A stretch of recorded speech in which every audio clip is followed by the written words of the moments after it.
Жамбыл Ньюс ақпараттық агенттігі 2015 жылы өз жұмысын бастаған. Аймақта бірінші болып құрылған сайт аз уақыттың ішінде облыста оқырманы ең көп агенттікке айналып үлгерген. Порталда облыстың ең соңғы жаңалықтарымен қатар шетелдің маңызды хабарламалары да жарияланып отырады. Қазіргі уақытта Жамбыл Ньюс агенттігі Жамбыл облысының ақпараттық брендіне айналуда, дейді сайттың басшысы.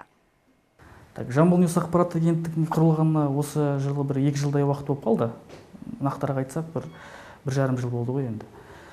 Осы жылдары әрине біз үлкен бір белестерді бағындырмасақ та, үлкен бір жетістіктерге жеттік деп мен ойлаймын.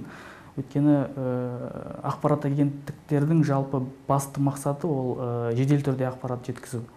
Біз соған жеттік деп ойлаймын. Өйткені бізде мысалы көп іс-шаралар болады, іс-шараларда біздің журналистер қатысады, сол іс-шараларды біз жедел түрде 1 сағат, 2 сағат, 3 сағаттың көлемінде таратуға тырысамыз. Бүгінде Жамбыл Ньюс агенттігінде 6 қызметкер жұмыс істейді. Бас редактор, 4 тілші және оператор. Журналистердің екеуі қазақ тілінде, екеуі орыс тілінде. Күнделікті ақпаратты жылдам әрі сапалы түрде жазып, сайттың беттерінде жариялайды. Ал операторлар жазылған мақалаға байланысты фотосуреттерді дайындап, бейне материалдар жинаумен де айналысады. Бүгінде Жамбыл Ньюс ақпарат агенттігін күнделікті 15 мыңнан астам адам ашып, қарап, жаңалықтарымызбен танысып отырады. Құрметті бұқаралық ақпарат құралдары, құрметті журналистер, арқалағаны алтын жегені жантақ қызмет өкілдері, сіздерді бүгінгі келіп жеткен мерекелеріңізбен шын жүректен құттықтаймыз. Қаламдарыңыз ұштала берсін, жазарларыңыз көп болсын, жағымды жаңалықтардың жаршысы бола білейік.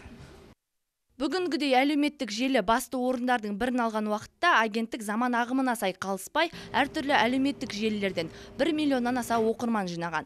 Белгілі ақпарат агенттіктері, жаңалық порталдары және еліміздің жетекші басылымдары да сайттың өзекті жаңалықтарына желі түрде сілтеме жасауда. Сондай-ақ сайт хабарламаларын халықаралық ақпарат көздері де пайдалануда. Жансұлу Дүйсенәлі, Марат Таубаев, 7-7 Ньюс.